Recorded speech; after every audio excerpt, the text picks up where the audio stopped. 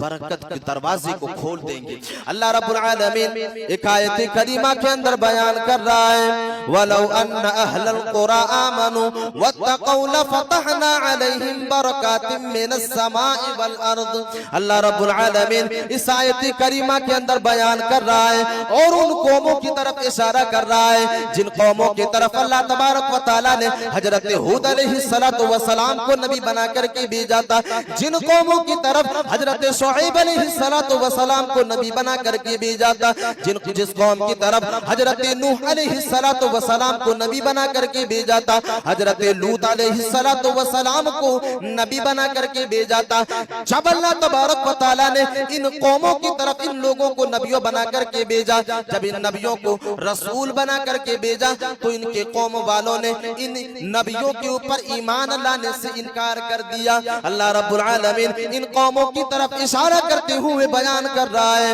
وَلَوْ أَنَّ أَهْلَ الْقُرَىٰ آمَنُوا وَاتَّقَوْا لَفَتَحْنَا عَلَيْهِمْ بَرَكَاتٍ مِّنَ السَّمَاءِ وَالْأَرْضِ. اگر یہ لوگ ایمان لے آتے اللہ تبارک و تعالیٰ کے اوپر, اگر یہ بستی والے اللہ تبارک و تعالیٰ کو اپنا معبود مان لیتا, اگر اللہ تبارک و تعالیٰ کو اپنا حاجت روا مان لیتا, اگر اللہ تبارک و تعالیٰ کو اپنا مشکل کشا مان لیتا,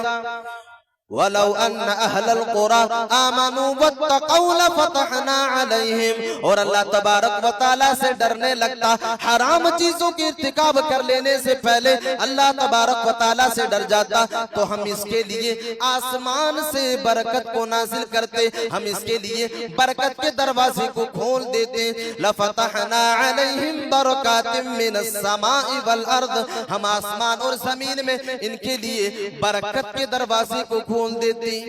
اس آیت کریمہ سے معلوم یہ ہوا کہ اگر ایک آدمی ایمان اور تقوی کے ساتھ اگر زندگی اس دنیا کے اندر گزارتا ہے اور اپنی زندگی کو بسر کرتا ہے تو اللہ تبارک و تعالیٰ ایسے لوگوں کے رزق میں برکت عطا کرتا ہے. مفسرین اس آیت کریمہ کے تفسیر میں بیان کرتے ہیں